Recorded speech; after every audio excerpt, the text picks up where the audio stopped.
세상을 바꾸는 관심 아는 척에서 시작합니다. 강원도와 원주를 이야기하는 풀뿌리 팟캐스트 원주하는 척 2024년 8월 2일 금요일 127회 첫 번째 순서입니다.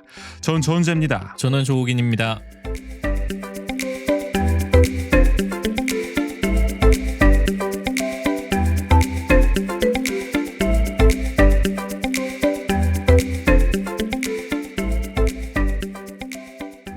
파리올림픽이 한창입니다. 네.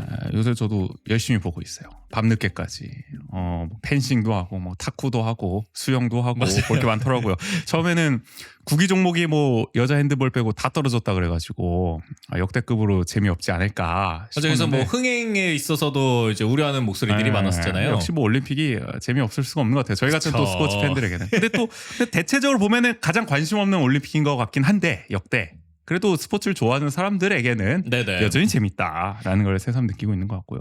여러분도 보고 계신지 모르겠어요. 저는 이제 국인 씨는 뭐 당연히 보고 계시지 않을까 싶더라고요.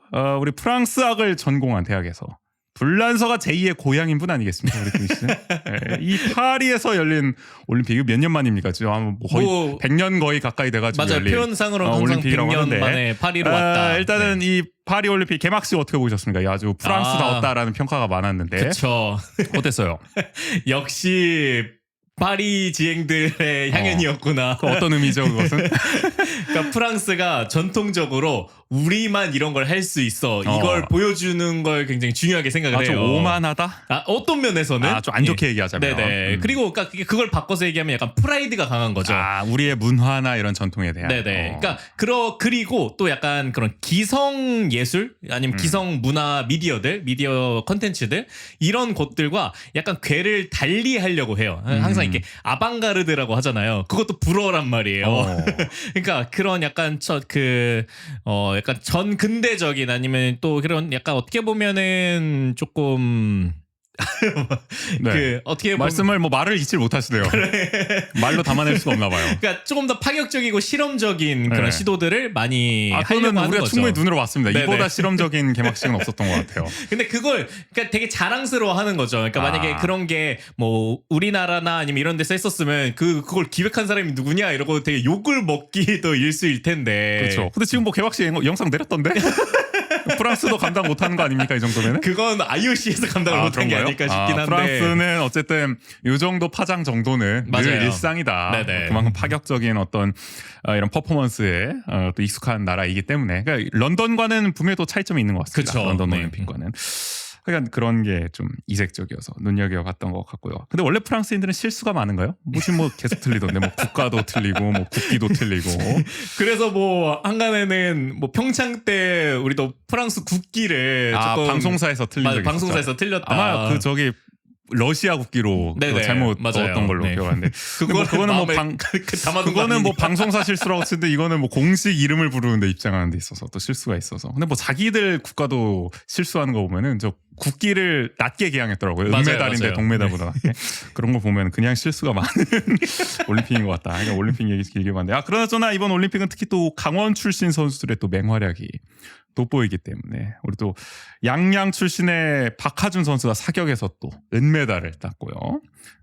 우리 또 강원 도청 소속의 김우민 선수가 또 수영 자유형 400m에서 또 박태환 이후 정말 오랜만에 또 금메달을 땄습니다. 한국 수영 동메달을 땄습니다. 한국 수영 역사상 두 번째 인물이 된 거죠. 메달을 딴 수영에서. 그리고 양궁 여자 단체전에 출전한 임시연 선수 강릉 출신인데 또 금메달을 따가지고 지금 삼관왕을 도전 노리고 있다고. 가능하죠. 작년 아시안 게임 때도 3관왕이었는데 올림픽 3관왕까지 노리고 있다. 그래서 우리 강원 출신 선수들의 맹활약도 기대가 되는데 원주 출신의 김효주 선수도 지금 골프 출격 대기 중이거든요. 아무도 좋은 성적을 기대해 보겠습니다. 홍보대사이기도 하잖아요. 맞아요. 끝까지 응원하는 마음으로 지켜보겠고요. 올림픽 얘기 되게 길게 했네. 오늘 본론은 뭐냐? 어떤 얘기 할 거냐? 제가 원주에 와서 새삼 느끼는 게 여기는 참 남학교 여학교가 많다. 한마디로 우리가 이제 단성 학교라 그러죠. 그쵸. 한 성별로만 이루어진. 왜냐면은 제가 나고 자란 이 남양주시 같은 경우에는 그야말로 이제 도농 복합 신도시 아니겠습니까? 여기서 상상도 못할 일이에요. 전부 다 남녀 공학 오. 중학교든 고등학교든. 아니 한 군데도 없는 거예요? 제가 알기로는 없었어요. 오. 지금은 생겼나 모르겠지만은 없었습니다. 그래서 원주에 오니까 뭐 남고 여고도 많고 만나는 사람들 중에도 뭐 남고 여고 출신들이 수두룩하고 그쵸. 이게 좀 이례적이더라고요. 원주는 오히려 공학이 조금 오히려 이색적인? 드물다고 생각이 될 정도로 맞아요. 물론 숫자 네. 자체는 그렇지 않습니다만은 뭔가 만나는 사람들을 느꼈을 때는 그렇다는 거예요. 근데 요새 뉴스를 보니까 단성학교를 점차 남녀공학으로 전환하는 추세더라고요. 근데 이게 잘 안 되는 것 같아요. 원주도 특히 그렇고 다들 이게 뭐 남학교 여학교를 좋아하나 봐요. 유지하기를. 남녀공학이 디폴트인 저로서는 이유가 궁금하더라고요. 그러니까 전환하려는 뭐 이유도 궁금하기도 하고 그걸 계속 유지하고 싶은 마음도 궁금하기도 하고 그러니까 오늘 원주통신에서는 이 얘기를 해보도록 하겠습니다.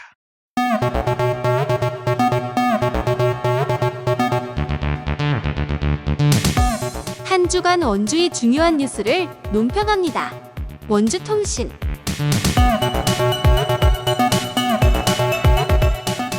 원주에는 단성중학교, 그러니까 남중 여중이 총 4곳이 있어요. 원주중, 원주여중, 대성중, 상지여중. 이 교육청은 이들 4곳 학교를 남녀공학으로 지금 바꾸려고 하고 있습니다. 근데 쉽지 않은 거죠. 올해도 결국 무산됐다. 얼마 전에 뉴스가 나왔습니다. 재학생, 학부모, 교직원의 반대가 거세기 때문이라고 하는데 원주교육지원청이 6월 21일부터 7월 5일까지 지역의 학교군에 있는 초등학교 5학년 학생과 학부모 그리고 아까 말한 4곳의 단성중학교 교원 그리고 1학년 학생과 학부모 등 6,461명을 대상으로 설문조사를 진행했는데요. 5,404명이 참여했다고 합니다. 그래서 결과를 그래도 보면은 네, 많이 참여했어요. 많이 참여했네요. 네. 맞아요. 결과를 보면은 일단은 단성 중학교에 있는 사람들은 반대가 많다 한마디로. 네. 일단 교직원은 반대가 87.5% 나왔어요. 야. 거의 10명 중 9명은 안 된다. 다 안 된다고 보는 거죠. 그냥 이 정도면은. 결사 반대. 싫다. 네. 섞이는 거 싫다. 그리고 단성 중에 1학년 학생과 학부모도 반대가 74.6%로 뭐 압도적으로 많이 나왔습니다. 근데 이제 반대로 보면 말이죠. 이제 예비 중학생들. 초등학교 5학년 학생과 그 5학년의 학부모들을 보면은 찬성이 많아요. 일단은 학생은 찬성 65.8%, 학부모는 역시 찬성 66.7%. 그러니까 이게 온도차가 느껴지는 거죠. 지금 맞아요. 중학교에 다니는 사람들은 안 된다. 남녀공학 안 된다. 지금 단성 중학교가 좋다. 이건데 이제 초등학교에서 중학교 올라가는 학생과 학부모는 아니다. 공학으로 바꿔달라. 이 얘기를 하고 있는 거예요. 불과 나이 차이가 얼마 안 나는데 한 2년 차이인데 맞아요. 이렇게 극명하게 지금 반응이 엇갈리고 있습니다. 그래서 제가 궁금한 거는 남녀공학 전환에 왜 이렇게 반대를 할까? 일단 기사에 나온 것만 보면은 이유는 이렇더라고요. 기본적으로 단성 중학교의 특성과 장점이 훼손될 것을 걱정하는 건데 단성 중학교가 교육적으로 필요하다는 겁니다. 민감한 시기에 생활 지도가 힘들다는 이유도 들었는데 결국에는 뭐 이게 결정적인 거 아닐까요? 그러니까 공부 안 하고 딴짓 할까봐 걱정하는 거 아니겠습니까? 보통 그렇죠. 네. 그러니까 뭔가 남녀가 섞여 있으면은 네네. 뭐 집중하기 힘들 거다. 남녀 7세 부동석이라는 얘기가 있는데 그런 게 이어지고 있는 건지 모르겠지만 그래서 저는 물어볼게요. 이 원주에서 남중 남고를 나온 국인 씨가 볼 때 왜 반대하는 것 같습니까? 기본적으로. 일단 기본적으로 이 교원들이 반대하는 거는 네. 이렇게 변화되었을 때 네. 어쨌든 그 변화를 통제하거나 관리해야 되는 주체가 교원분들이잖아요. 근데 섞이면 아무래도 관리가 그만큼 더 힘들어지니까. 그렇죠. 그리고 뭐 새롭게 이게 공학으로 바뀌면서 시스템이나 여러 가지 시설들이나 이런 것도 바뀌어야 되기 때문에 그렇네. 그러니까 기존에 내가 조금 익숙해져 있던 그런 시스템에서 새롭게 이걸 다 나도 적응을 해야 되고 새로 오는 친구들에게 그걸 또 편하게 할 수 있게끔 도와줘야 되고 관리해줘야 되고 이런 것도 좀 크지 않을까라는 생각이 기본적으로 드는 거죠. 교직원은 보수일 수밖에 없다. 이런 면에서. 근데 누구나 그렇죠. 회사원도 뭐가 이렇게 크게 바뀌는 걸 싫어하잖아요. 맞아요. 그러니까 마찬가지인 것 같습니다. 남녀공학이라는 것도 그 어떻게 보면 조직 입장에서는 시스템에 아주 급격한 변화를 가져오는 거기 때문에 좋아하기가 힘든 건 사실이에요. 그러니까 네. 대의에는 공감하더라도 네네. 내 학교만큼은 최대한 안 바뀌었으면 좋겠다. 이런 심리가 일단 반영되는 거예요. 그리고 기본적으로 이게 어쨌든 이미 전환된 곳들이 또 있잖아요. 네. 근데 그런 곳과 비교했을 때 남은 이 단성 중학교들이 되게 약간 그래도 전통을 가지고 있는, 왜냐면은 원주중 뭐 원주 여중 이러면 어떤 지역의 이름을 가지고 있는 중학교다 보니까 되게 상징적이죠. 네네. 그런 중학교들은 이름을 가진. 그것을 좀 계속 유지해야 된다라는 그런 면에서 또 역사성을 지켜나가고 싶은 그 의지들도 있는 거죠. 야, 그러니까 그게 근데 뭐가 전통으로서 의미가 있나? 이렇게 딱 한 성별로만 구성이 된다는 게 학교 구성원이 어때요? 다녀보신 입장에서는 그게 뭔가 동질감을 주고 학교의 정체성으로 자리가 잡혀요? 이 다니는 입장에서 봤을 때? 저는 약간 그게 크게 작용하지는 않을 것 같다는 그럼 뭐 주변 생각은 친구들도 드는데, 보통 그렇고. 네네. 근데 이게 어쨌든 저는 이게 남중을 다녀서 그런진 몰라도 여중이 또 공학으로 바뀌면서 아무래도 그럼 계속 여중이라는 이름을 쓰기가 어렵잖아요. 아, 그렇죠. 그러니까 바뀌게 된다면. 그러다 보니까 더욱더 이런 면에서 좀 난색을 표하는 게 아닐까라는 추측을 그걸 좀 더 하게 되더라고요. 자세히 얘기해주세요. 이름 때문에 난색을 표한다? 그러니까 이름은 결국에는 이걸 바꾼다면은 그 교명이 바뀌는 거다 보니까 그렇죠. 거기에서 역사가 단절된다라고 생각이 드는 거죠. 그러니까 예를 네. 들어서입니다. 원주 여중이 뭐 단성에서 공학으로 바뀌면 이제 여자를 떼야 되니까. 네네. 그럼 어쨌든 이름이 확 바뀌는 것 자체가 이 학교의 어떤 하나의 페이지가 넘어가는 듯한, 맞아요. 단절되는 네. 듯한 그런 느낌을 줄 것이다. 그렇죠. 아무래도. 그러면 남학교는 왜 반대하는 거야? 남학교는 어. 되게 아까 얘기해 주신 어. 딴짓. 그것 때문이야? 그러니까 이게 서로 약간 이유가 다를 것이다. 아마 그럴 것 같아요. 남학교는 그런 것도 있는 것 같아. 그러니까 일단은 연애 유혹에 통상 우리 사회 통념사 네네네. 그냥 남학생들이 더 빠지기 쉬울 거라고 학부모들은 의뢰 걱정을 하기 마련이고 또 한눈 팔기 쉬울 거다. 그렇게 의뢰 우리는 생각하니까 사회 네. 통념적 학부모분들이 그리고 그러니까 저는 계속 남중 남고를 갔잖아요. 네. 그러니까 그랬을 때도 이제 고등학교로 진학을 할 때 사실 이게 그런 선택에 고민하는 친구들이 많았었거든요. 그러니까 뭐 계속 단성으로 갈 것인지, 뭐 저 때는 물론 비평준화였기 때문에 아마 성적 순으로 그런 거 선택한 것도 있긴 하지만 그래도 그 기로에 선 친구들이 있었는데 보면은 남자인 학생들이 되게 더 공학을 기피하는 경향이 보이더라고요. 그건 어떤 이유 때문에? 그러니까 그런 게 이상한 통념에서 공학을 가면은 남자가 성적을 받기 더 불리하다 이런 얘기들이 있었단 말이에요. 우리 뭐에 그런 통념 있잖아요. 막 여학생들이 수학 성적이 뭐 좋다, 평균 성적. 네네. 요새 뭐 저기 로스쿨이나 이런 뭐 의대 시험에서도 이런 여학생들의 성적이 두드러진다. 뭐 이런 맞아요. 것들이 있지 네. 않겠습니까? 그러니까 상대적으로 남학생과 여학생이 경쟁이 때. 붙었을 때 남학생이 불리할 수밖에 없다. 네. 뭐 그거의 이유는 저도 모르겠습니다만 어쨌든 통념이든 사실이든 그런 게 자리 잡히다 보니까 더더욱 뭔가 이런 공학을 기피하게 되고 오히려 남학생들도 스스로 이제 단성고를 자처하고 단성 중학교를 더 네네. 선호하게 되는 학부모 못지않게 아마 아까 그 설문조사 결과에서 재학생들조차도 단성 중학교를 선호한다고 나온 게 그런 이유도 있는 것 같기도 하고. 맞아요. 그러니까 그게 이제 또 재학생 특히 1학년들이 계속 유지하는 것에 찬성하는 이유는 부모님 입장에선 그럴 수 있는 거죠. 그러니까 우리 아이가 다니는 학년은 단성인데 네. 또 밑에 공학으로 바뀌면은 어쨌든 다른 성별의 학생들이 이 학교를 다니게 되는 거잖아요. 그러니까 우리 아이가 졸업할 때까지만은 그렇죠. 어떻게 유지됐으면 면에서는 네네. 영원한 이거는 뭐 굴레네요. 바뀔 수가 없는 계속 그런 맞아요. 마인드로 이어진다고 생각을 한다면. 그러니까 내가 우리 아이가 진학을 할 때는 또 이제 공학을 선호하는 게 그렇지. 어쨌든 거리상의 그런 어려움들이 있다 보니까 학교 배정에 있어서 네네. 진학의 이제 수월함을 위해서는 대부분 다 공학으로 전환되는 게 좋겠죠. 이따가 맞아요. 뭐 네. 이야기를 하겠습니다만은. 그럼 정리해 주신다면은 남학교 같은 경우에는 어쨌든 기본적으로 딴짓할까봐 학부모들은 특히 그리고 성적 받기 불리하다는 어떤 당사자로서의 그런 입장 네네. 작용하는 것도 있는 것 같고 여학교 같은 경우에는 물론 뭐 국인 씨가 오롯이 그 마음을 이해할 수는 없겠지만 그러니까 추측하기로는 뭔가 학교의 전통이 좀 더 걸려 있는 것 같다. 맞아요. 이름이 확 바뀌어야 되니까 아마 네. 재학생들도 그 점이 그렇게 달갑진 않을 테니까요. 맞아요. 그리고 또 이제 딸아이를 가진 아빠 입장에서 생각을 해보면 그러니까 그리고 또 우리 아이는 아까 얘기했던 것처럼 그냥 그대로 단성인데 또 남학생들이 막 오고 이러면은 그것도 좀 걱정되는 부분인가요? 없지 있을 않게? 거라고 생각이 들어요. 네. 그런 것도 있겠네. 혹시 뭐 이제 저희 청취자분들 중에도 아마 이제 여중 여고를 나온 분들이 꽤 계실 텐데 이유를 좀 달아주셔도 좋을 것 같아요. 맞아요. 본인들 입장에서는 좀 어땠는지 왜 이렇게 단성 중고를 계속 선호하는 것 같은지 이 재학생분들은 그런 얘기도 좀 해주시면 좋을 것 같고 어쨌든 국인 씨는 이렇게 추측을 해주셨습니다. 네네. 근데 저 궁금한 게 뭐 구인 씨 단성 중고 나왔지만 솔직히 할 거 다 하셨잖아요. 제가요. 단도직입적으로. 저는 공부밖에. 뭐 주변 친구들 풍문으로 듣자 하면은 네. 이거 뭐 막을 수 있다고 막을 수 있는 게 아니라 그럼요. 그러니까 이런 이유로 이 단성 중고를 반대하는 거는 그러니까 제가 학교 다닐 때도 참 이게 옛스러운 너무 시대착오적인 이야기다라고 생각이 들었었는데. 아, 그래요? 네, 근데 지금도 뭐 똑같이 적용된다라고 생각을 하거든요. 혈기왕성한 어떤 이 남녀를 분리해 놓는다고 해서 네네. 딴짓을 할 사람도 어차피 한다. 그럼요. 막는다고 될 일이 아니다. 왜냐면은 구인 씨도 어쨌든 뭐 할 거 다 하셨던 거고 주로 어디서 뭘 그렇게 하셨는지 모르겠지만 이제 중학교 때는 이게 그러니까 그 묘하게 중학교도 그렇고 고등학교도 그렇고 서로 약간 페어되는 학교들이 있어요. 이렇게 페어가 된다. 연결이 이렇게 짝지어집니까? 네, 그러니까 단성중 이제이다 보니까 뭐 하나만 예로 들어주세요. 어느 학교가 어디로? 진광중 같은 경우에는 진광중 출신이십니다. 네, 참고로. 북원여중과 이제 매칭이 되고 진광은 북원여중과 매칭되고.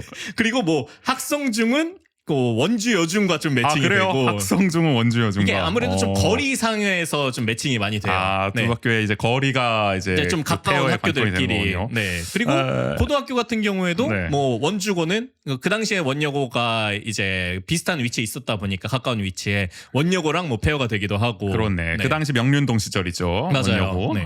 그러면은 어디 뭐 북원여중 원여고 학생들과 좀 추억이 있습니까? 제가요? 어디서 페어가 된다고 하면은.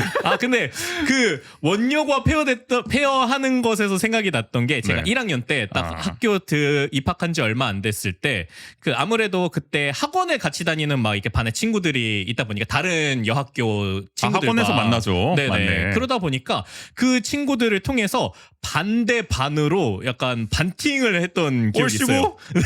그럼 뭐 한술 더 뜨네 그냥. 뭐 분리해놓으면 뭐해 반팅을 해버리는데. 그래가지고 이건 그러니까 뭐 단체로 만난 건 아니었고 같은 번호끼리 서로 그 번호를 서로 교환을 해가지고 같은 번호란 게 무슨 말이야? 아까 그 반에 내가 33번이다 이러면은 저쪽 반 33번이랑 예를 들어서 내 원여고 1학년 뭐 4반 38번이 네 저쪽 원고에 1학년 그 뭐 같이 매칭된 1학년에 반에 또 같은 번호의 그 반에 같은 번호와 네 번호로 그래서 매칭한다? 야 이거 신기합니다. 그러니까 그렇게 해서 뭐 서로 뭐 문자를 진짜 랜덤이네 그렇게 되면. 그리고 학교가 가깝다 보니까 저희는 뭐 고등학교 들어가자마자 뭐 보충이나 야자나 이런 게 다 있었거든요. 네. 그러면 뭐 주말에 보충 끝나고 아니면 주말에 뭐 자율학습 끝나고 그때 잠깐 뭐 남부시장에서 만난다든지. 그때는 또 남부시장의 어떤 만남의 장소였군요. 그렇죠. 그리고 남부시장에 학교들도 많았고 그다음에 모든 버스가 남부시장을 좀 지나갔어요. 만나기 정말 좋은 장소. 네. 그리고 그 버스 정류장 바로 뒤에 롯데리아가 있었거든요. 이거 옛날에 얘기해 주셨던 것 같은데. 네. 남부시장 롯데리아의 거의 추억. 진짜 만남의 장이었죠. 메카였죠. 거의. 여기 그럼 뭐 고등학생도 엄청 많았겠네요. 맞아요. 그 당시에 뭐 이제 지금은 미래고 원주 공고나 그다음에 영서고도 거기에서 버스를 갈아타거나 이런 경우가 많았어요. 뭐 다 만나겠네요. 네. 그래서. 그리고 남부시장에 학원들이 그 당시에 많았어가지고 다른 학교들도 이제 다 남부시장으로 모이게 되는 거죠. 그러니까 이게 아무리 학교에서 다 분반을 시킨다고 하든 분교를 시킨다고 한들 성별로 뭐 학원에서 어차피 다 만나고 맞아요. 뭐 버스에서 만나고 만나려면 뭐 얼마든지 만날 수가 있다. 그쵸. 뭐 반팀까지 할 정도면. 서로 매칭도 시켜주고. 구인 씨가 또 오랜만에 아주 생생한 추억을 또 회상을 하셨고요. 네, 정말 많은 경험이 있으신 것 같습니다. 이렇게 얘기를 들을 때마다. 요새는 뭐 얘기를 들어보면은 또 뭐 이제 인스타 DM이나 뭐 다른 앱을 이용해서 워낙 그런 게 활발하니까 또 그쵸. 얼마든지 이 단성고 학생들, 단성 중고 학생들끼리 만난다라는 얘기를 저도 얼핏 들은 것 같습니다. 그리고 저 때는 딱 그때 좀 중단됐었지만 연체 때도 뭐 서로 많이 맞네. 만나기도 하고. 국인 씨 때 딱 중단됐었죠. 맞아요. 연체가. 정말 아쉬웠습니다. 이게 이제 08년까지였나요? 그러면? 아니 언제까지 한 거야? 그러면 05년. 05년. 5년. 지금 헷갈렸습니다. 05년까지 하고 중단됐었죠. 네. 근데 그것도 이제 만남의 장소였을 거고. 그쵸. 뭐 네. 청축도 있잖아요. 원주에 또. 맞아요. 청소년 축제도. 요즘은 약간 연체보다 더 청축에서 청축이 더 약간 나름 또 주목받는 스케일이 있는 것도 축제입니다. 있고. 네. 이런 자리에서도 얼마든지 또 만날 수가 있는. 우리가 뭐 드라마 보더라도 이럴 때 항상 맞아요. 많은 로맨스가 또 이루어진 걸 경험할 수 있지 않겠어요? 근데 뭐 오늘 뭐 단성고 얘기하다가 단성 학교 얘기하다가 뭐 로맨스 학창 시절 청춘 캠퍼스로 청춘 연애 얘기를 좀 해봤습니다. 그 연결되는 문제인 것 같았어요. 근데 보통은 이 결국 이 동문들도 많이 반대를 하는데 그 동문들이 반대하는 건 앞서 말씀해주신 어떤 전통이 깨질 걸 또 우려한다는 거잖아요. 아마 그런 게 가장 크지 않을까. 근데 저는 생각이 궁금해요. 들어요. 본인이 나온 어떤 학교들 네네. 이미 그 진광중 출신인데 진광중은 이따도 말씀드리겠지만 이미 전환됐고 맞아요. 네. 남녀공학이 됐죠. 그리고 이제 원주 고도 뭐 언젠가는 뭐 어떻게 될지 모르겠지만 전환된다 치면은 어떻게 생각하세요? 동문으로서 이게 그렇게 뭐 마음에 걸려요? 이게 솔직히 전환되는 게? 이게 그러니까 확실히 생각의 차이가 좀 있는 것 네. 같아요. 저는 그게 뭐 뭐 이게- 되든 말든. 공학으로 바뀐다 그래서 우리의 뭐 역사나 전통이 바뀔 학교였으면 그럼 저는 진작에 그 역사와 전통을 너무 그건 앙상한 전통일 네네. 뿐이다. 그런 거에 뭐 흔들릴 전통이라면. 맞아요. 네. 그래서 뭐 어쨌든 국인씨 같은 분들은 이제 신경 안 쓰는데 대부분의 이제 동문회나 이런 데서는 어쨌든 엄청 중요하게 학교에 아주 생각을 애정이 하죠. 아주 깊으신 분들은 네. 이런 걸 민감하게 받아들이는 것 같다. 또 우리가 모르는 뭔가 감성이 있는지 모르겠지만 그런 것 근데 같더라고요. 약간 확실히 그런 게 더 있는 것 같다니까 이게 공학으로 섞였을 때와 아무리 교류가 많더라도 구분됐을 때와 그건 어쨌든 다른 학교 간의 교류인 거잖아요. 그렇죠. 그러니까 그거는 괜찮다라고 생각을 하는데 이게 학교가 합쳐진다. 그러니까 어떻게 보면 학교가 합쳐지는 거죠. 그러니까 그런 건 경계를 많이 하시는 것 같더라고요. 네. 워낙 뭐 어쨌든 또 이런 지역 사회일수록 더 학교의 어떤 그런 동문의 뭐랄까요 이런 어떤 그러니까 끈끈함? 중요성? 네. 끈끈함? 뭐라고 표현해야 돼? 적절한 단어가 생각이 안 나지만 네트워크나 뭐 이런 게 네네. 중요시 될수록 더 그런 걸 현상 유지하고 싶은 마음이 더 크지 맞아요. 않나라는 네. 생각 정리해 보겠습니다. 근데 저는 기본적으로 그때 단성학교를 계속 고집하는 게 어쨌든 남녀 공학 출신으로서는 잘 이해는 안 됩니다. 맞아요. 뭐 경험이 없기 때문인지 모르겠지만 아니, 성별로 굳이 구분할 필요가 있을까 싶거든요. 웃긴 게 그러면 초등학교 때부터 구분을 해서 올라가는 건 몰라도 그러니까 갑자기 단절을 시켜버리죠. 초등학교 6년을 같이 보냈는데 이미. 그러니까 이게 너무 공부를 위해서 뭔가 이런 건 한눈 팔 거를 일체 차단해 버리겠다. 그쵸. 네. 근데 이게 우리 사회 공동체 구성원으로 살아가야 되는 건데 우리 다 남녀 다 섞여 사는 거 아닙니까? 다양한 성별이 다 섞여 사는 세상에서 이럴 때 사실 어떻게 보면 교육기관에서부터 이렇게 그 섞이는 경험을 하지 못하고 성장하는 게 좋은 건가 싶기는 합니다. 맞아요. 저는 갈수록 섞이는 게 더 좋지 않을까 싶은 생각을 갖고 있거든요. 네.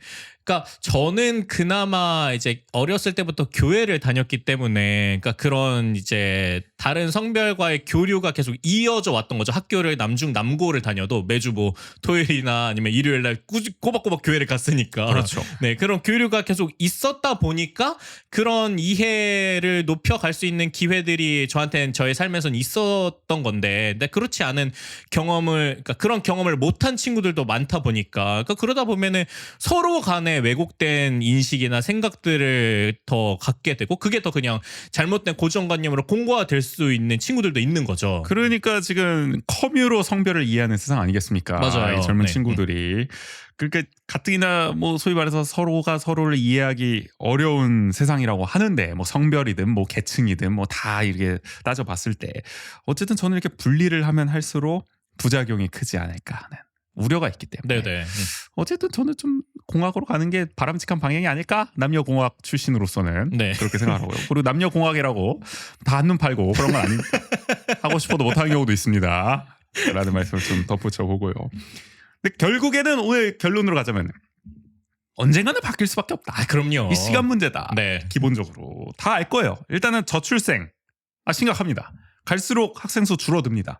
그러면은 학교 간에 이제 정원을 조절해야 돼요. 줄여야 나가야 되잖아요. 그럼 이거를 좀 평균 어쩌면 일률적으로 잘 효율적으로 좀 조정을 하고 그리고 아까 말씀하신 것처럼 진학 선택권을 넓히려면은 결국에는 남녀공학 전환이 불가피하다. 지금 제가 사는 반곡동 혁신도시만 보더라도 지금 남자 고등학교가 없어가지고 지금 뭐 새로 짓느니 뭐 많으니 뭐 하고 있잖아요. 지금 맞아요. 원여고만 있어가지고 여기도 아마 제일 가까운 게 그나마 뭐 치약고 아니면은 원주고가 그나마 제일 가까운 그러니까요. 거리일 거예요. 벌써부터 이런 네. 문제들이 나타나고 있고 왜냐면 원주가 이제 어떻게 보면 구도심에서 점점 외곽으로 확장해 나가는 추세이기 때문에 네네. 신도심이 더 이런 문제가 발생할 수밖에 없고 계속 가속화될 거라는 겁니다. 그리고 원주도 어쨌든 이거 언제부터였죠? 평준화된 게 어쨌든 지금 평준화죠. 네네. 네, 평준화가 됐으면은 이 평준화의 기본적인 게 어쨌든 집에서 가까운 데 가라는 거 아닙니까? 맞아요. 한마디로. 그러려면은 어쨌든 남녀 공학으로 전환을 시켜야 됩니다. 그쵸. 다양하게 선택할 수 있게 해야 그러니까 되니까. 사실 남녀가 단성으로 남아있을 수 있는 어떤 근거 중에 하나가 최후의 근거가 그 비평준화였다라는 건데. 그렇죠. 골라서 갈 수 있어. 선택해서 네. 가는 거다. 시험 쳐가지고. 그러면은 이제 그러니까 등교의 거리가 상관이 없어지는 그렇죠. 거잖아요. 사실상. 근데 이제는 거리 순으로 가는 게 바람직해진 어떤 정책 방향인 상황에서는 이 단성 중고는 좀 시대에 좀 맞지 않는. 네네. 지금 단어 선택을 굉장히 조심하고 있거든요. 제가 맞지 않는 네. 학교가 될 수도 있다. 점점 가면 갈수록. 그거를 계속 반대할 수 있는 약간 근거들이 없어져 가는 거죠. 그런 것 약해져 같습니다. 가는 거죠. 네. 그래서 그리고 지금 단성학교도 어쨌든 학급수를 유지하려면 어쩔 수 없이 공학으로 전환을 해야 돼요. 갈수록 학생 수가 줄어드는데 한쪽 네네. 성별만 계속 고집했다가는 못 채우거든요, 학생 수. 맞아요. 다 받아도 지금 모자랄 판이네, 남녀. 그런 게 있습니다. 모두가 알지만 최대한 미루려고 하는 느낌이 든다는 거죠. 그 아까 중학교 얘기를 우리가 실컷 했지만 지금 중학교도 전환을 못 해가지고 난리지만은 결국에는 고등학교까지 다 전환해야 돼요. 중학교 문제가 결국 고등학교로 연결이 되기 때문에. 그렇죠. 지금 고등학교 남은 거 보면은 원주고, 대성고, 진광고, 남고죠. 그리고 원여고, 북원여고, 상지여고, 여고입니다. 총 6개가 있는 거예요. 이 언젠간 전환해야 된다는 건데 최후까지 남는 거는 역시 원주고와 원주여고일까요? 아마 그러지 가장 않을까. 어떻게 보면 네. 투탑 아니겠습니까? 소위 말해서 우리 그쵸. 원주 지역 그리고 사회에서 이 지역 사회에서 이 원여고와 원고가 바뀐다? 이거는 지역 사회에서도 좀 반발도 심할 것 같기도 해요. 엄청나게 상징적인 사건이 되겠죠. 네네. 추진 과정도 그렇고 동문들의 반발 이런 것도 거셀 것 같고요. 아마 제일 빠른 건 진광고가 그래도 진광중이 이제 전환이 됐기 그렇죠. 때문에 여기는 거의 기정사실화 되는 것 맞아요. 같더라고요. 어차피 네. 진광중이 바뀔 때부터 감수를 하고 있는 것 같아요. 근데 아까 저 원주중과 뭐 원주여중이 안 된다고 하는 거는 뭐 직접적인 관계가 있지 않겠습니다만은 이 원고와 원여고와도 어쨌든 뭔가 이렇게 연결고리가 있기 때문에 아마 있을 겁니다. 더욱 거센 반대가 작용하는 네. 게 아닌가 싶고요. 근데 뭐 아까 이름 얘기해서 그렇지만은 이게 이름도 좀 클 것 같아요. 내가 볼 때. 그 원주고와 원주여고가 다 남녀공학이 돼. 그러면은 이름을 어떻게 바꿔야 돼? 일단 원주고는 자기 이름 쓰겠다 그러겠지. 아 그렇겠죠. 그럼 원주여고는 여자 떼면은 뭘로 바꿔야 되냐?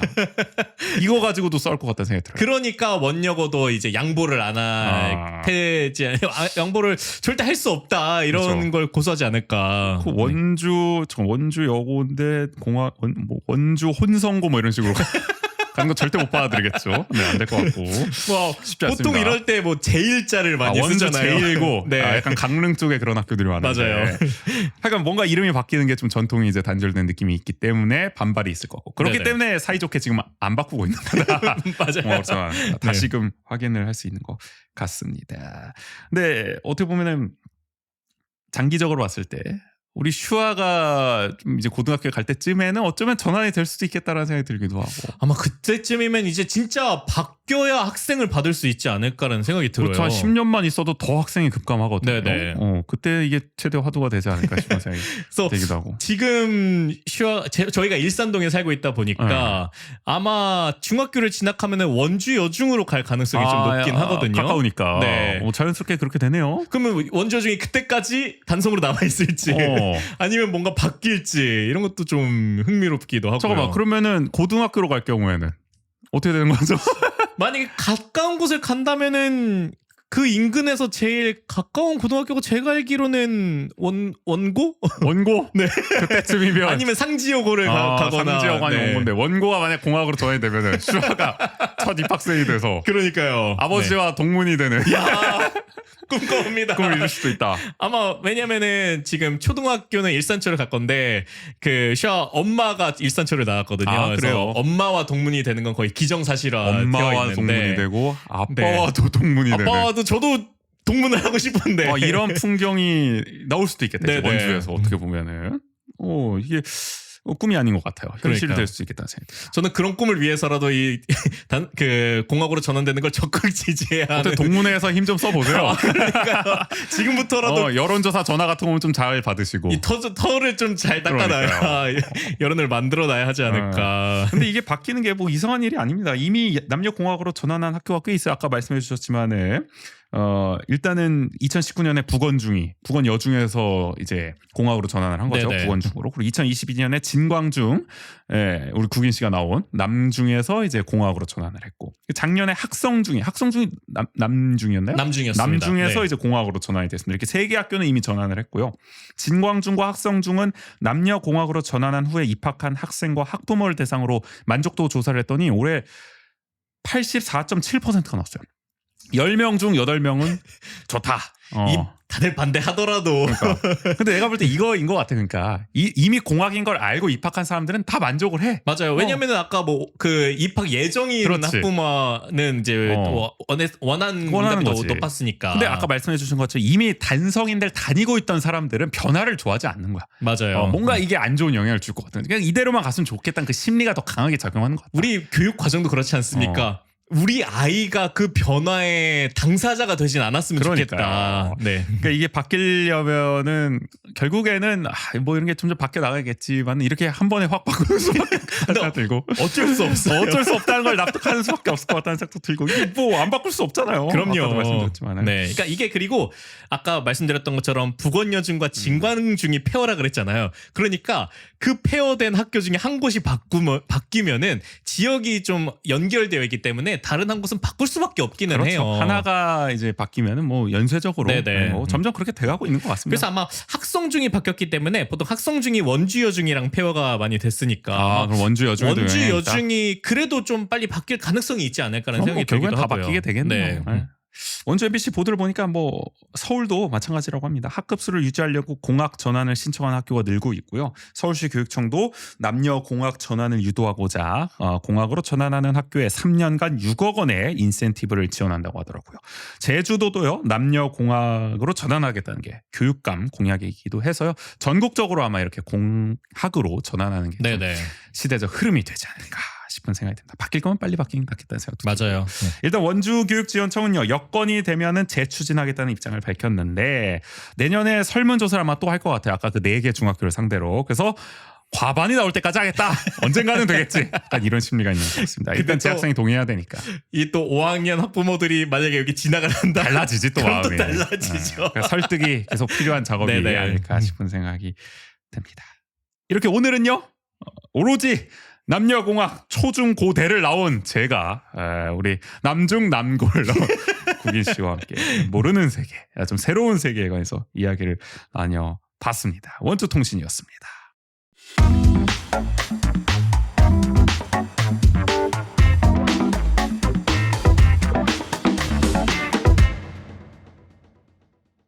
오랜만에 소통의 시간.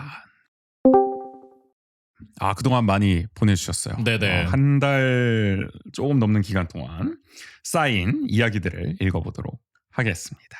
먼저 중년농부님.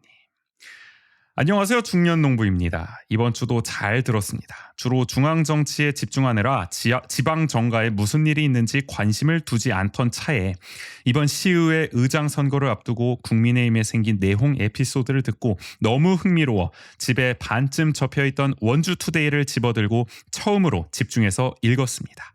말씀하신 대로 시의회에 재미있는 일이 생기겠구나 하던 와중 바로 그 아래 원주 아는 척 방송에서도 다뤘던 만두축제 방문객 수 집계 관련 기사가 눈에 들어왔습니다. 기사를 읽고 나서 그동안 늘 궁금했던 왜 원주 만두인가 하는 내 마음의 문제를 이제는 해결할 때가 왔다 생각해 조사를 해보았습니다. 만두에 관한 조사를 좀 해보셨다고 해요. 먼저 만두거리를 보유한 충주 사람에, 그러니까 충주에 만두거리가 있다고 하더라고요. 유튜브에서 보니까. 네네. 그래서 원주가 만두 축제를 선점했다라고 블로그에 쓴 것을 발언한 것을 보아 만두 축제라는 이름을 가진 행사를 기획한 지자체는 원주가 유일한 듯합니다. 그러니까 만두거리를 보유한 충주에도 만두 축제는 없다는 거죠. 또한 만두 축제 검색 결과 오직 원주 만두 축제만 나온다는 사실이 그 충주분의 주장을 뒷받침해주고 있어 만두 축제는 원주가 최초다라고 판단됩니다. 그리고 원주 만두 축제 기획 의도가 원주 만두의 역사성과 우수성을 알리기 위함이라고 했는데 역사성? 우수성? 그래서 역사와 우수함을 알아내기 위해서 원주 만두라고 검색했는데 자동 완성에 원주 만두와 일반 만두의 차이점이 뜨더군요. 그래서 검색해보니 YTN 사이언스의 원강수 시장이 출연한 방송이 있었습니다. 그 방송에서 원강수 시장이 말하길 만두는 다양한 재료가 들어간 만두 속을 만두피로 감싸 서로 융합하여 맛을 낸다. 즉 원주에 들어온 시민들이 잘 어우러져서 행복하게 산다. 그리하여 원주는 만두 같은 도시다. 이런 말씀까지 하셨군요. 시장님 좀 몰랐는데. 이거 비빔밥 아니야? 어디서 많이 들어본 것 같은데. 비빔밥은 감싸주는 게 없잖아요. 좀 덧붙인 거 아니야? 비빔밥에서? 하여간 그렇습니다. 자, 이어서 다른 도시는 사람들이 안 어울려서 삽니까? 아무튼간 제갈량인 남만 정벌 후 사람 머리 대신 만두를 빚어 제물로 바쳤다는 이야기 다음으로 흥미로운 만두 이야기였습니다. 이런 이야기가 있어요? 삼국지에? 네, 있습니다. 그러니까 이게 최초의 만두 유래다. 아, 그래요? 네. 아, 나 몰랐네. 뭔 말이야? 근데 이게 사람 머리 대신 만두를 빚었다는데? 이게 남만 정벌 후에 약간 그 전쟁하는 당시 사람이 너무 많이 죽어가지고 그 원혼 때문에 약간 길을 가는데 이게 안개였나 그럴 거예요. 그래서 아예 못 가는 거예요. 근데 그래서 이 원혼을 달래줘야 된다라고 그래서 약간 그러니까 우리 식으로 하면 약간 왕만두 같은 거죠. 아니 근데 그걸 사람 머리 대신 바쳤다는 게. 그 원혼을 달래주려고 이렇게 사람 원래는 사람 머리를 제물로 바치는데. 그러니까 원래 그래야 이제 원혼이 달래지는 건데. 근데 만두로 속였다. 만두로 속인 거죠. 속여졌습니까? 근데 결론은? 뭐 그렇다고 해서 이게 풀려났다. 그래서 만두라는 올수 게 있었다. 생겼다? 그거 몰랐어. 만두가 그렇게 생긴 거야? 그런 유래가 삼국지에 이렇게 나오더라고요. 네, 저는 그렇게 읽었습니다. 하여간 그 다음으로 흥미로운 만두 얘기였다. 네. 다른 도시는 사람들이 안 어울려서 합니까? 일가를 해주셨는데. 그러게요. 전주도 이런 걸 많이 강조하던데 항상. 그런 거 비빔밥으로. 치고는 우리 시장님 시민 간의 갈등을 전혀 그래요? 봉합하려는 노력을 안 하시는 게 아닐까 싶긴 한데. 네. 그렇답니다. 다음으로 가장 중요한 원주 만두와 일반 만두의 차이점을 시민 인터뷰로 구성했더군요. 바로 그 차이점은 참 맛있고 유명해서 인기가 좋다. 맛이 군더더기가 없고 맛있다. 엄마가 해준 바로 그 맛과 같다. 원주에는 김치만두가 있다. 이게 뭐 차이점이라고 할 수 있는 차이점인지는 모르겠죠. 그냥 원주 만두의 장점이라고 하면 뭐 장점이고 특징이라고 하면 특징이고 팩트라고 하면 팩트입니다. 원주에는 김치만두가 있다. 이거는 뭐 어느 도시나 마찬가지 아닌가요? 근데 이게 네. 아마 그걸 거니까 우리가 보통 손만두를 만들면 되게 약간 다진 고기를 넣거나 아니면 두부를 넣거나 네. 뭐 이런 걸로 알고 있는데 근데 원주는 손만두인데도 김치만두로 만든 게 그게 좀 다른 점이다. 원래 다른 곳은 손만두는 김치만두가 없어요? 그렇게 들었어요, 저는. 네. 그럼 우리가 먹는 김치만두는 통상 손만두는 아니다. 아마 그렇죠. 그래요? 네. 이게 특징인 그러니까 이거는 거구나. 그거를 약간 기성품으로 만든 거죠. 그렇구나. 네. 그럼 원주가 어떻게 보면 원조가 될 수도 있는 거네요. 그래서 원주 만두라는 특징이, 그러니까 그게 김치 만두라는 게 이 특징이 될 수 있다라고 그렇구나. 알고 있어요. 네. 이거 제가 몰랐습니다. 자, 그렇군요. 정말 엄청난 차이점이 있다는 것을 드디어 알아냈습니다. 중년 농부님 쓰신 거예요. 네. 자, 그렇지만 저는 고기 만두를 좋아하기에 원주 만두는 제 취향에 안 맞는 걸로 하겠습니다. 그러나 아쉽게도 원주 만두의 역사에 대한 정보는 찾을 수 없었는데 혹시 아시면 알려주시기를 바랍니다. 전에 학교 다니고 군대 다녀오는 동안 원주 만두의 역사가 만들어진 모양입니다. 해방 직후에 다녀오신 게 아니라 원주시가 주장하는 거에 따르면 네네. 그때 당시이기 때문에 전쟁도 그 전쟁통과 이때 만들어졌다고 주장하기 때문에 역사가 굉장히 긴데 어쨌든 원주에 사셨지만 잘 모르고 계신다라는 거고요. 사실 저희도 그렇습니다. 맞아요.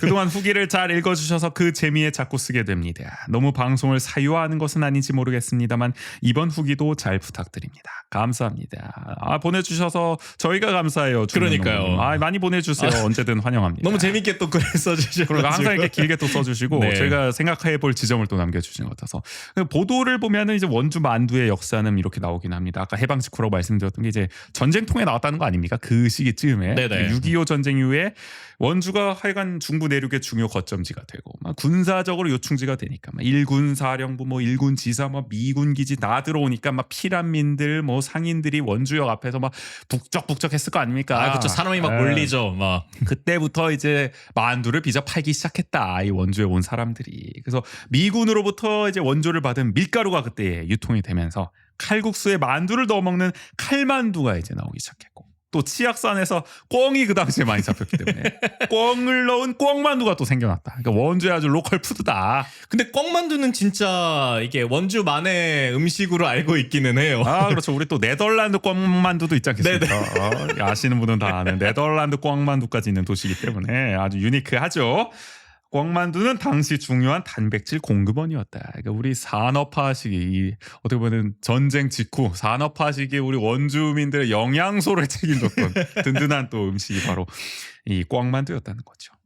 시대의 상황과 가정 경제 여건을 가장 잘 나타내는 음식도 만두였다고 하는데요. 어려웠던 시절에 경제적으로 취약했던 가정에서는 고기 대신 두부를 넣어서 야채 두부 만두를 만들어 먹었고, 상대적으로 부유했던 가정에서는 고기 비율을 높여서 김치 고기 만두를 만들어 먹었다고 합니다. 그래서 원주시는 이렇게 7, 80년대를 대표하는 서민들에게 친숙한 음식인 만두를 활용해서 이제 만두 축제를 하겠다고 이렇게 하고 있는 거라고 하더라고요. 네네. 보도에는 이렇게 나와 있습니다. 근데 이렇게 돌이켜 생각해 보면 확실히 저 학창 시절에도 그러니까 이 칼만두 있잖아요. 네.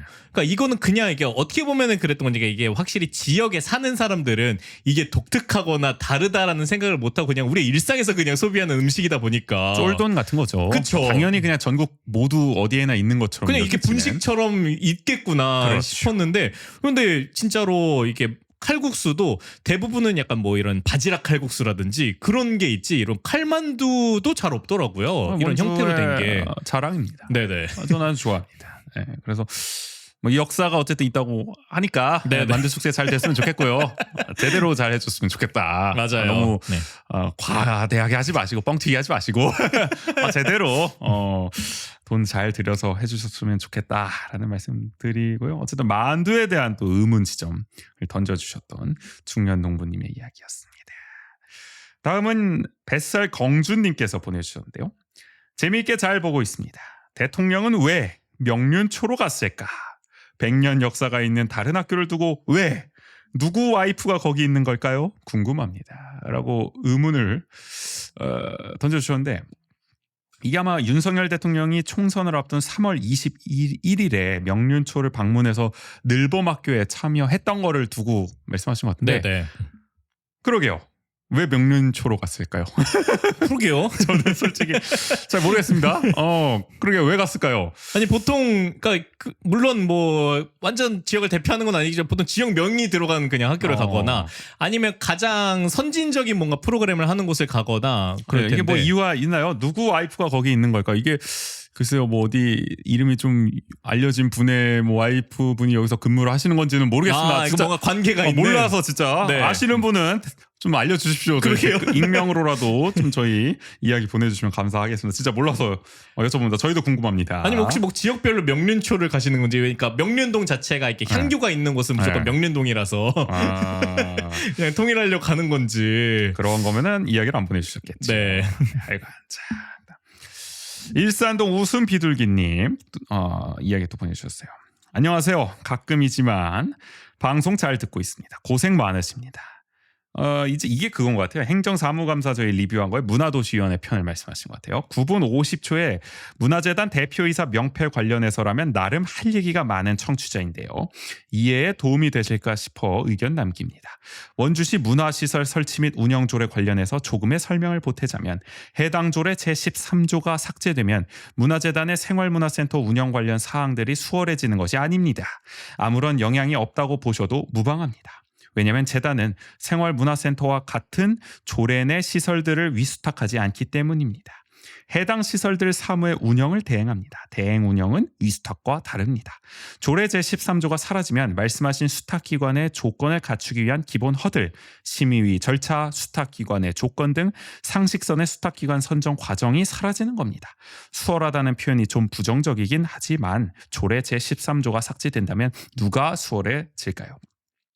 즉 수탁기관을 선정하는 절차에 아무런 허들이 없다면 어떻게 될까요? 물론 공유재산법이 있어서 아무런 허들이 없는 건 아닙니다만, 조례 제13조에 의거 애초에 수탁 권한을 받을 수 없던 기관, 법인, 단체, 개인 등이 수월해지는 거죠. 여기까지 설명드리면 왜 해당 조례 제13조가 삭제되는지에 대한 배경을 대략적으로나마 추측 가능하실 것 같습니다. 저도 모르는 재밌는 얘기가 숨어 있을지도 모르겠네요. 이게 저희가 그 원주시 생활문화센터 관련 네네. 조례가 변경되는 거 가지고 이제 얘기를 했었는데, 그때 조례가 개정되면서 은근슬쩍 민간 위탁을 줄 때 이 민간 위탁 관련 조례를 준용해야 된다는 그 조항이 삭제된 거를 두고, 맞아요. 네.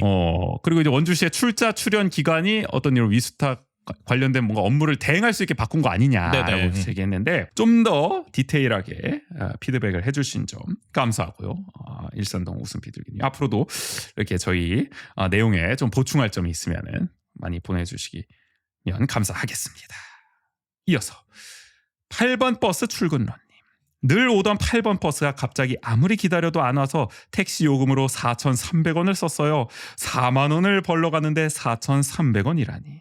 그래서 퇴근할 때는 집에 40분 동안 걸어왔어요. 왜냐하면 버스비도 비싸기 때문이죠.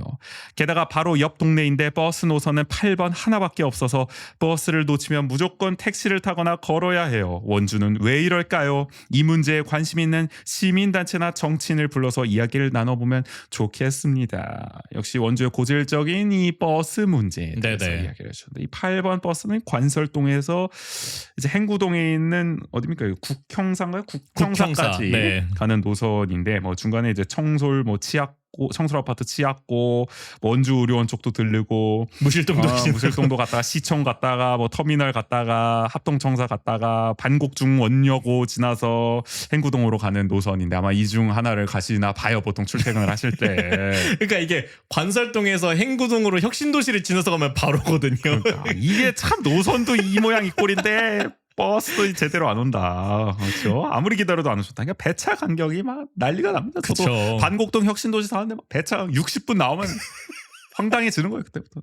나는 그러니까 이해가 안 되는 거야. 요즘에는 그나마 뭐 물론 택시 타셨다고는 하지만 뭐 킥보드도 있고 그나마 뭐 자전거도 있고 그래서 어쨌든 그나마 대처할 수 있는 수단들이 있잖아요. 아 근데 그거 네.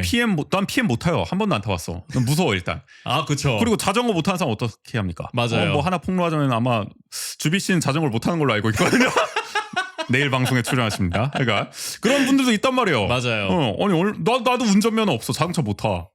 이게 모두가 다 탈 수 있는 게 아니란 말이야. 그렇기 때문에 대중교통의 역할이 중요한 건데 모두가 탈 수 있는 이 버스. 근데 버스가 이 모양 이 꼴이라니. 이거 어떻게 되는 겁니까? 그러면 이제 택시 요금 이제 부담되죠. 문제 왔어. 가뜩이나 지금 택시 요금도 오른단 말이에요. 어떡합니까? 8번 버스 출근런님 지금 택시 요금 8월 5일부터 말이죠. 기본 요금 기준으로 20% 이상 지금 인상한다고 하거든요. 그래서 800원 올라서 3,800원에서 4,600원이 돼요.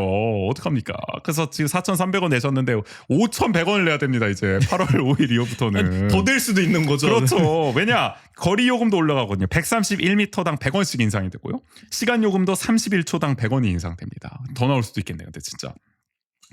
이렇게 되기 때문에 이 택시 타기도 상당히 이제 부담이 됩니다. 그렇죠. 저도 자전거로는 한계가 있어가지고 택시를 무서워요. 예, 그러니까 버스는 참 고질적 문제라서 저희도 여러 차례 이야기를 했지만 원주시가 어쨌든 개편에 나서고 있습니다. 원광수 시정도 역점 사업으로 하는 게 하여간 이 시내 버스를 준공영제로 바꿔가지고 노선을 좀 편리하게 뜯어 고치겠다는 건데, 근데 지금 진행되는 과정을 보면은 이게 준공영제의 맹점이 뭐냐면은 노선권은 여전히, 그러니까 노선권에 대한 소유권은 여전히 버스에서 갖고 있단 말이죠. 네네. 그래서 어느 정도 지자체가 준공영제를 해서 조정을 할 수 있는 권한을 얻어온다고는 해도 기본적으로 이 재산권 자체는 민간업체가 갖고 있으니까 한계 지점으로 다가오는 게 있다는 거예요, 분명히. 맞아요. 그렇기 네. 때문에 준공영제 말고 공영제를 해야 된다는 말도 나오긴 하는데 워낙 비싸니까 또 못하는 거죠. 하여간 그렇기 때문에 원주시가 추진하는 준공영제를 통해서 과연 노선 개편이 획기적으로 잘 이루어질 것이냐라는 우려가 사실 있긴 해요. 좀 잘해줬으면 좋겠는 마음이 있고. 네네. 춘천도 지금 몇 년 동안 시행착오 겪다가 지금 겨우 좀 정착시키지 않았겠습니까?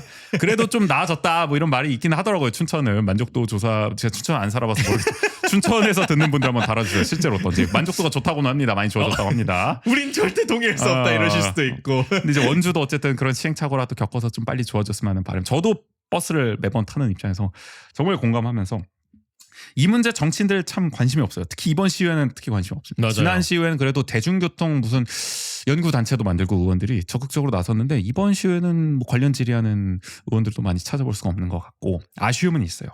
그래서 그래도 그나마 좀 관심이 있는 지난 의회 때라도 이 문제에 대해서 좀 공을 들였던 의원분들이 있으면 좀 모셔보도록 하겠습니다. 시민단체 포함해서요. 그러니까 좋은 의견 감사합니다. 많이 공감하면서 이야기를 이렇게 됐어요. 8번 버스 출근런님 어쨌든 화이팅 하시고요. 동병상련입니다. 조성윤님. 이제 원주에 정착한 지 8년이 되어갑니다. 원주 아는 척이라는 방송을 들으며 지역에 대해 공부 많이 했습니다. 저도 돕고 싶은데 어떤 방법이 있는지 궁금합니다. 금전적 후원은 너무 당연한 거라 알고 있고요. 재능 기부 혹은 봉사 등등 함께 참여하며 함께 경험치를 공유할 수 있는 방법이 있는지 여쭙고자 합니다. 저희는 뭐 말씀만으로도 너무 그러니까요. 감사하죠. 네. 이렇게 들어주시고 저희가 뭐라고 이렇게 공부까지 또 저희도 함께 공부하는 입장입니다. 이 맞아요. 방송을 만들면서 네. 함께 공부해 간다는 느낌으로. 저희는 이렇게 사실 이야기 이게 너무 입에 발린 말처럼 느껴지실까봐 걱정이었는데 진짜 이렇게 이야기 보내주시는 것만으로도 너무 감사하고요. 맞아요. 아니면 혹시 뭐 이제 원주에 정착한 지 8년이 되셨지만 그러면서도 또 느끼는 지점이라거나 아니면 그렇죠. 그럼에도 여전히 좀 궁금한거나 이건 도대체 왜 그러냐. 뭐 우지 씨가 오늘 방송처럼 도대체 왜 남녀 단성주의 왜 이렇게 많냐. 그렇죠. 이런 것처럼 이렇게 궁금하신 지점들 또 이야기해 주시면은 저희 또 이렇게 방송에서 또 다뤄볼 수 있지 소재를 않을까. 던져주신 거예요. 사실 저희가 소재 고민이 많기 때문에 무슨 얘기를 해야 될까. 그래서 소재를 네. 좀 계속 던져주셔도 괜찮겠다라는 생각이 들고 아니면은 이제 저희가 가끔씩 또 원주 사리에 대한 이야기를 좀 더 깊이 있게 듣고 싶어서 원주 사는 분들 좀 모시고 이야기를 들어보는 코너도 괜찮겠다. 괜찮으시면은 뭐 언젠가는 이렇게 또 한번 게스트로 나와주시면 괜찮으시면은 네, 괜찮으시다면은 직접 이렇게 대화를 좀 나눠보는 것도 좋겠다라는 생각이 들기도 하고요. 어쨌든 일단은 말씀만으로도 너무 감사합니다. 계속 이야기 보내주시면서 소통 나누고 네네. 또 뭐 방법이 있다면은 함께 찾아가는 것도 좋을 것 같다. 맞아요. 일단은 그렇게 네. 생각을 합니다. 말씀만으로도 너무 감사하다는 말씀 거듭 드리고요. 마지막으로 노피님, 저는 원주 토박이로 소방서에 근무합니다. 소방 노동자분의 이야기도 그러니까요. 처음입니다. 자, 소방서와 관련된 문의 있으시면 또는 생활안전에 관해 궁금한 거 있으시면 답변 드리겠습니다. 무엇이든 물어보세요 지금. 일단은 저희 청취자 여러분들 이 노피님께 궁금하신 거 있으면 소방 관련 또는 생활안전 관련 궁금하신 거 있으면 이야기 보내주시고요. 뭐 있으세요? 소방 안전이나 뭐 이런 거 관련해서. 지금 나는 요즘 그런 게 궁금하거든요. 어쨌든 이제 전기차나 또 이런 게 많아지니까 그런 거는 진짜 어떻게 예방을 해야 되는지 또 화재가 났을 때 어떻게 대비를 해야 되는지 물론 뭐 전기차 안 타고 계시지만은 네네. 그런 걸 내가 발견하게 될 수도 있는 거 아니겠습니까? 맞아요. 그런 네. 거에 대한 대응도 좀 궁금하긴 하더라고요. 그러니까 이게 뭐 전기차 용 그 소화기도 그 못 끈다 이런 얘기들도 있잖아요. 뭐 뉴스 화재를- 보면은 뭐 네. 제품 따라 천차만별이다. 뭐 아니면 뭐 절대 못 끈다. 이거는 뭐 다 탈 때까지 기다려야 된다. 뭐 이런 얘기가 나오면 너무 걱정스럽고 그러니까요. 네. 그런 거에 대한 좀 우려도 있고요. 뭐 구민 씨는 기억이 생각이 잘 안 나시나 봐요. 네. 아, 바로 그래요? 이렇게 떠오르진 않는데 네. 근데 약간 그런 것도 좀 궁금한 거는 있어요. 그러니까 원주 이제 지내다 보면은 되게 막 출동을 엄청 많이 하시거든요. 이 소방관분들이. 네네. 근데 그게 그 혁신도시로 원주 소방서는 옮겼잖아요. 거기에서만 다 출동을 하는 거지. 네. 그러니까 그런 약간 출동 체계 이런 것들도 좀 궁금하기는 하더라고요. 네. 근데 이게 뭐 지소가 다 있잖아요. 지소라 표현을 하는지 모르겠지만 경찰서처럼 이렇게 나눠져 있잖아요. 맞아요. 네. 뭐 거기에 아마 이렇게 뭐 분산해서 하는 거 아닐까요? 저희가 추측을. 근데 보니까 약간 그런 좀 큰 규모의 약간 출동은 되게 그쪽에서 많이 가기는 해가지고. 네. 주로 뭐 시스템 이런 걸 아니 지금 오피님은 좀 이게 생활 상식 약간 이런 걸 궁금해하시는 것 같아요. 우리 생활 속에 이거 너무 시스템적인 거를 계속 너무 원조한 그러니까 척스럽다. 저 예전에 한번 그런 경험이 있었긴 했으니까 저희 집에서 기르던 고양이가 이제 집을 나간 거예요. 근데 이제 막 그 나무 위에 매달려 있는 걸 발견은 했어요. 근데 어디에 시청에 전화해도 자기는 그 출동 못한다. 근데 그 다음에 이렇게 동물 구조해 주시는 분들한테 갔는데도 그거는 약간 길냥이 구조가 아니기 때문에 우리가 가긴 어렵다. 그래서 근데 마지막에 그분들이 다 소방서에 전화를 해보라. 결국에는 네. 동물 구조를 위해서. 근데 결국 소방서에도 전화했는데 자기들이 출동할 사안은 아니다 이렇게 말씀을 하시는데 이런 건 진짜 어떻게 해야 되는 거지? 그러니까요. 애매하다. 그러니까 사람이 구하기는 또 이게 일반인이 구하기는 또 네. 어려운 상황이라서. 그러니까 그분들이 근데 소방서에 전화를 해봐라 하는 게 있는 거면 잘 모르는 거죠. 네. 그러니까 뭐 우리 그러니까 뭐 동물 단체 이런데도 어쨌든 본인들이 안 되니까 거기라도 연락해봐라 이런 게 있는 거고. 그렇지 않았을까 우리 일반적 싶긴 한데. 통념으로도 결국에는 소방서인가 이런 생각이 있으니까. 네네. 근데 소방서도 사실 우리 일 아닌데요. 이런 것까지는 좀 이렇게 될 수가 있는 거잖아요. 맞아요. 사실 네. 진짜 긴급한 상황을 또 다루시는 분들이기 때문에 그런 게 있는 것 같고. 저는 예전에 사실 이것도 궁금해요. 저희 제 우산동에 자취를 할 때 저희 자취방에 벌집이 생긴 적이 있어요. 그때 제가 태어나 처음으로 119에 신고를 했거든요. 뉴스에서 봤어요. 맞죠. 저도 지금 벌집 생겨. 그 구조에 얘기하면서 그 얘기를 하려고 생각하고 있었었는데. 근데 저는 이게 그래도 뭐 이게 조그만 아니면 구급차 정도 막 이렇게 작은 차로 오실 줄 알았는데 그 우산동 왜 상지대 후문길을 아주 그 대형 그 소방차가 아주 가득 그 길을 꽉 채우면서 오는 거예요. 그래서 이제 벌집 그 장비를 다 네네. 중무장을 한 소방 대원분이 내리셔가지고 벌집을 이제 제거해주는 일이 있었는데 되게 좀 머쓱하더라고. 이렇게 불러도 되는 걸까? 뭔가 개인 민원 서비스 때문에 이제 부른 것 같은 느낌이 드는 거예요. 맞아요. 위험한 상황이긴 했으나 왜냐면 저희 집 문 바로 옆에 생긴 거여가지고 오. 집에 못 들어가는 상황이고 막 그랬는데 근데 하여간 그런 일이 벌어졌을 때도 소방관 분들을 부르는 게 맞는지 소방서에 연락하는 게 맞는지도 좀 궁금하기도 하고 그게 왜냐하면 아까 제가 이게 그 출동 체계 이런 걸 여쭤봤던 게 그러니까 그런 경중에 따라서 그게 달라지는지. 그렇죠. 뭐 뱀이나 또 이런 네네. 게 또 산 쪽에 사는 분들은 좀 이렇게 가까우신 분들은 또 그런 사고도 많이 맞아요. 있으니까 네. 뭐 그럴 때는 어떻게 해야 되는지도 또 궁금하기도 합니다. 이게 뭐 얘기하다 보니 또 그러니까 이게 여러 가지 그리고 궁금증이 나오네. 소방서에 있을 때, 그러니까 화재와 약간 이렇게 뭐랄까, 그러니까 그런 안전 이게 좀 나뉘어지잖아요. 그렇죠. 그러니까 그랬을 때 혹시 뭐 어디까지 바로 그 요청을 하면 되는지 이런 것도 네. 좀 궁금하기도 하고요. 여러분도 궁금하신 점 있으면 한번 질문 남겨주시고요. 노피님 괜찮으시면 한번 답변 부탁드리겠습니다. 한번 또 보내주시면 감사해요. 자 그리고 저희가 지난주 올린 방송 토지에 대해서 이제 죽기 전에 토지를 다 읽을 수 있을까에 대해서 이야기를 했는데 제가 사실 이 방송하고 그냥 우리들끼리 이제 그냥 아무렇게나 떠드는 걸 방송을 올리는구나라는 생각도 들었어요. 사실은 책 안 읽었다는 얘기를 무슨 25분 동안 하고 있냐라는 생각이 들었는데 감사하게도 댓글을 또 따뜻하게 달아주셨습니다. 그래서 한번 읽어볼게요. 먼저 김현숙님께서 토지 읽기 캠페인 좋은데요. 드라마 나오는 대사 중에 주인공 최서희가 찢어 죽이고 말려 죽일 테야 라는 대사가 기억해요. 제가 이걸 몰라서 사실 아세요 이 대사? 네, 드라마 아니. 토지를 안 봐가지고 근데 아마 제 기억에 맞다면은 찢어 죽이고 말려 죽일 테야 이거 아니에요? 그러니까 그 빌런을 향해서 아. 아마 그렇게 진짜 한에 맺힌 이거 맞아요? 맞는 것 같아요. 이거 맞아요? 네. 좋아요. 어쨌든 토지 읽기 캠페인에 뭐 동참하시는 걸로 이해하면 될까요? 김현숙님? 그러니까요. 네, 어쨌든 유튜브에 댓글 남겨주셨습니다. 유튜브 댓글도 이렇게 아이디 읽어도 되나? 괜찮겠죠? 괜찮지 않을까요? 네. 네. 감수하고 달아주세요 앞으로. 네. 자, 이어서 해피데이님께서는 안녕하세요. 올해가 토지 완간 30주년입니다. 1969년부터 시작된 소설 토지의 지필은 1994년 8월 15일 새벽 2시에 완성되었는데요. 바로 원주 단구동 박경리 문학공원 작가의 옛집에서 4부 5부를 지필하시고 탈고하셨습니다. 소설 토지의 산실 박경리 문학공원에 오시면 박경리 작가의 삶과 문학을 살펴보실 수 있고요. 토지를 탈고한 지필시를 관람하실 수 있습니다. 언제나 원주의 이런저런 소식을 시원하게 유쾌 통쾌하게 전해주시는 두 분께 감사드립니다. 원주 아는 척 멋지십니다. 머쓱합니다. 그러니까요.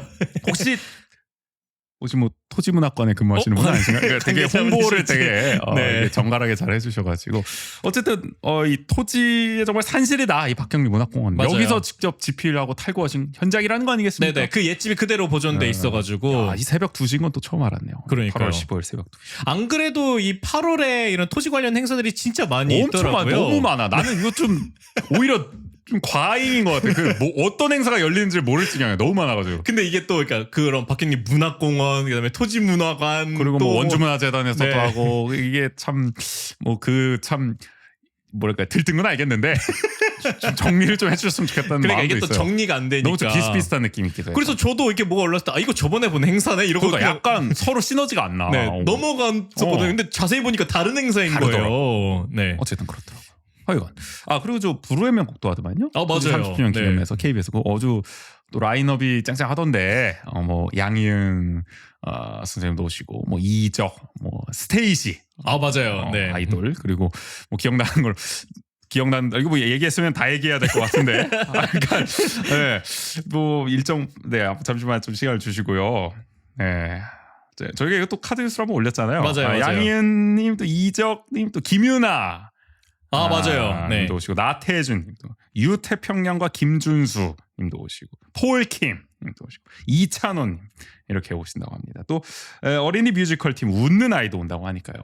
또 원주에서 어쨌든 불후의 명곡을 또 언제 보겠습니까? 이번 기회에 한번 보시면 좋을 것 같고 이게 또 랜덤으로 이렇게 선발하는 것 같더라고요. 그래서 아직 신청 받고 있을 거거든요. 네.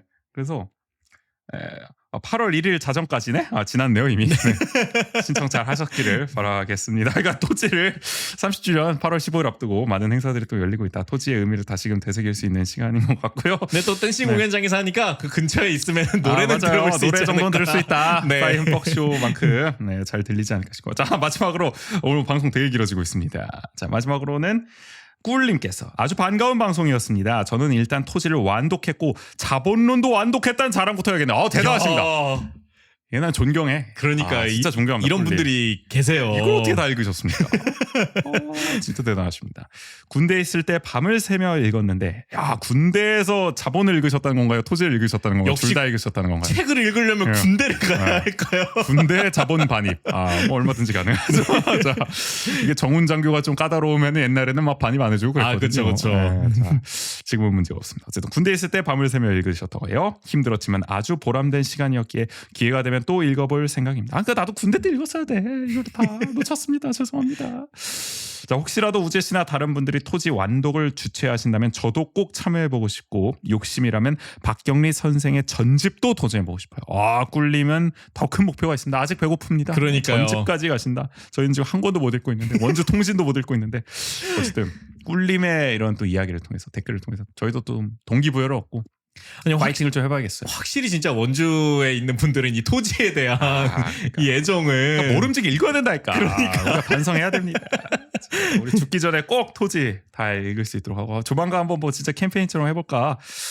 한번 뭐 기회가 아닌 기획을 해보도록 네. 하겠습니다. 또 이렇게까지 성원을 해주시. 이거 힘이 진짜 나네요.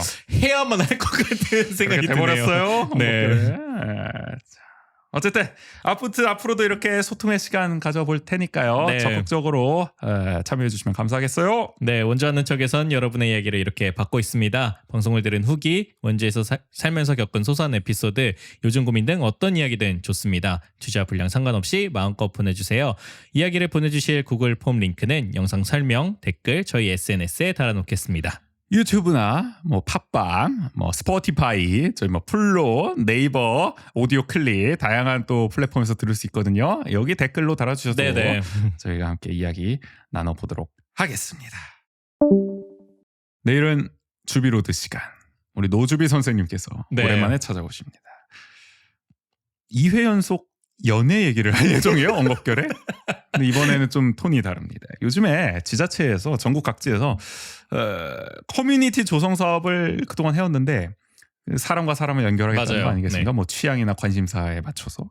근데 이걸 하다 이제는 커플까지 매칭해주고 있어요. 연애까지 이제 도와주고 있습니다. 지자체에서. 이런 사업들 많이 보셨을 거예요. 맞아요. 이 소위 네. 말해서 저출생 대책, 인구 소멸 대책으로 많이 하고 있잖아요. 결국에는 그렇게 매칭이 돼가지고 뭐 연인이 돼가지고 결혼해서 아이 아이를 낳아라 낳자. 뭐 이런 정책적 의도가 깔려 있는 거 아니겠습니까? 네. 아니겠습니까? 그래서 이런 사업들이 한창 진행 중인 가운데 원주도 비스무리한 걸 지금 시도했었죠. 연애할 결심이라는 사업을 하려다가 지금은 뭐 모종의 이유로 취소가 됐는데 그러니까 원주도 슬슬 시동을 걸고 있다. 근데 주비 씨는 이런 사업들을 비판적으로 바라보고 있더라고요.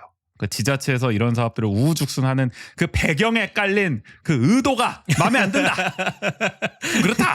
그죠. 그런 시각을 갖고 있는데 반면에 또 국인 씨는 이 정도는 할 수 있는 거 아닌가라는 생각을 또 갖고 있는 것 그러니까요. 같기도 해서 커뮤니티 사업을 약간 연장선상으로 연애 충분히 정도는 볼 할 수 수 있지 있는 거 않을까. 아닌가. 또 워낙 또 단연가에 또 경험이 있으시니까 연애 관련해서 할 말이 많으시기 때문에 지난 네. 방송에서도 말씀을 해주셨지만 그래서 내일은 좀 재밌는 토론 시간이 될 것 같아요. 이 지자체에서 벌이는 연애 사업, 매칭 사업, 커플 매칭 사업과 관련한 이야기 나눠보도록 하겠습니다.